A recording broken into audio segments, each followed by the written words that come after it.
Alright, well, my arm's still injured, so I can't really do any heavy bag work or any really intense training. But I want to maintain my flexibility, so I'm going to go through my basic stretches. 30 seconds in each position. So I'm just sitting with my legs apart, slowly reaching forwards. Now you notice my elbows aren't quite touching the floor, but they are slowly getting there. So I'm just ever so slightly increasing the stretch. Now I'm not really pushing very hard because I haven't warmed up. All I'm really doing is resetting the stretch receptors so I have close to my normal flexibility when I do my workout in a minute. So now I'm reaching down to one side, increasing the stretch on my left leg.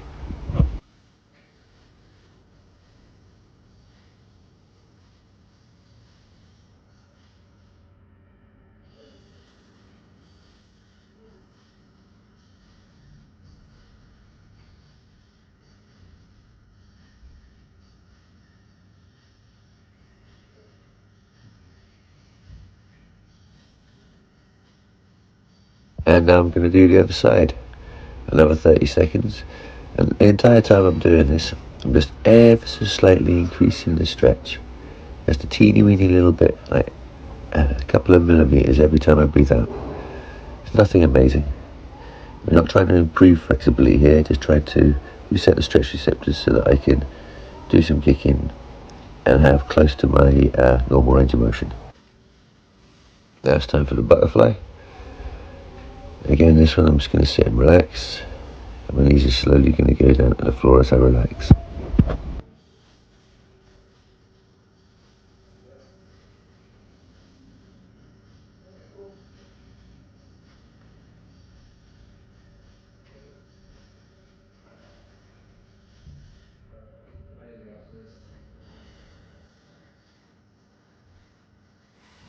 And now I'm going to do a forward bend.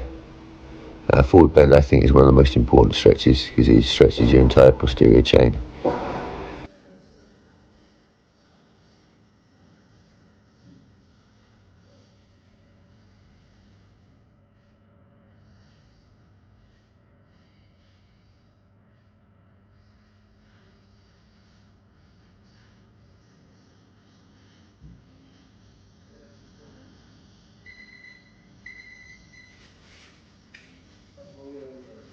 Okay, now here's an important stretch for the hip flexors and the quads. First I'm just going to warm up the hip flexors a little bit by moving forwards in this kneeling position.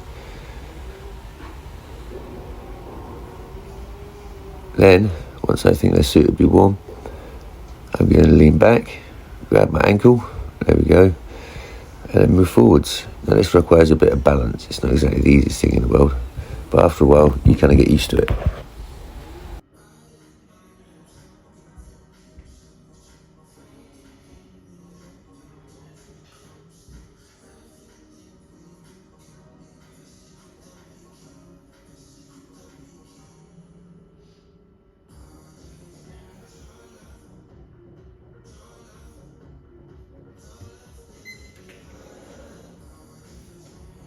And of course going to do it on the other side. Go through the same movements, leaning forwards a little bit to help warm up the hip flexor. And once I think it's suitably warmed up, I'm going to reach back, grab my ankle, and then move forwards into that stretch position.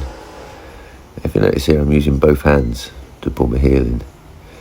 So my quadriceps are particularly stiff. It's quite a job of work to get my heel to get anywhere near my butt, let alone touch it.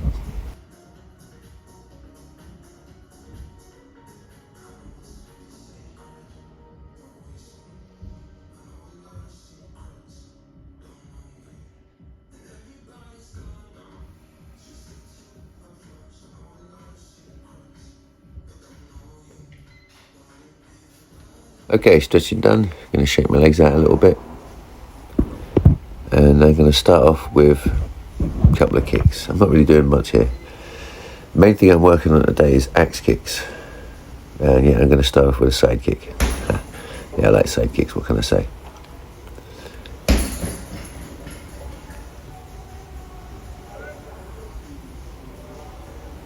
Okay, there's an axe kick. Now, when you're landing an axe kick on a bag, you kind of want it to slide off because you don't want your foot to get stuck up there. And when you're throwing an axe kick in sparring, you don't want it to get caught on somebody's shoulder. That's how you can end up falling over. Here I'm setting up an axe kick with a front kick. I do the front kick, step off to the side, and then throw the axe kick at a different angle. When you're hitting an axe kick, you want to kind of like basically slaps the side of someone's face with your foot. This is an axe kick from a side kick. Throw the side kick, rechamber, extend, and drop the axe. Now I'm setting up the axe kick with a lead side kick, stepping up. Basically the same as when I did it with a front kick. Although I am doing this one from a southpaw stance.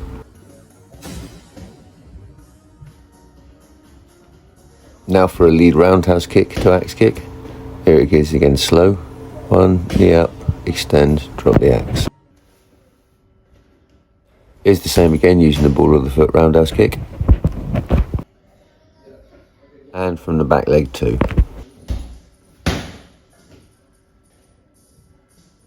And here I'm going to use a jab to set up a switch axe kick.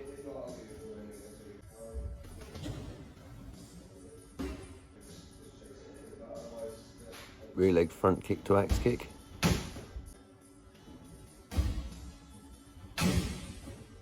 And now for the lead leg version, which is considerably harder.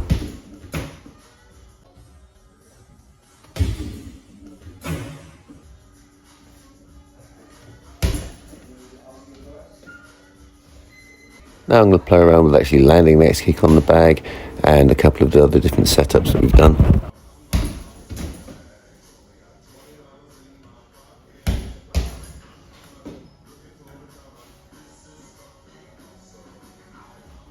I'm going to work on using the axe kick to set up another kick, the roundhouse kick. So here we go. Lead leg axe kick, fake right, then roundhouse kick.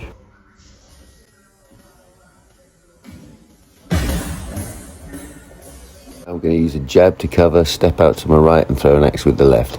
This is similar to the switch axe kick setup with the jab, but ever so slightly different as I'm moving forward with this rather than staying on the spot with the switch. Right arm were working properly, I'd follow the axe kick with a straight right to the head.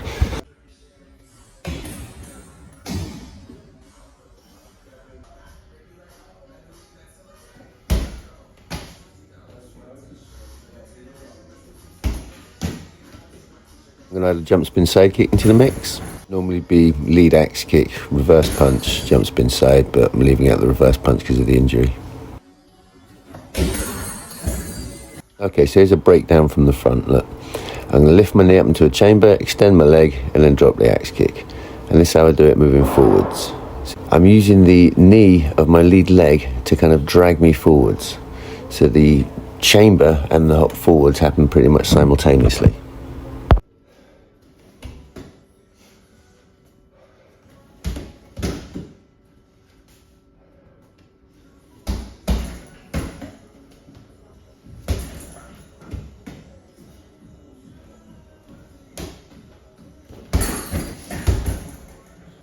Okay, here's a breakdown of the lead roundhouse kick into axe kick from the front.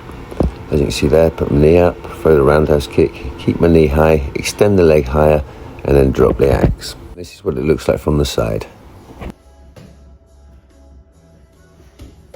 And here's lead roundhouse kick to axe kick.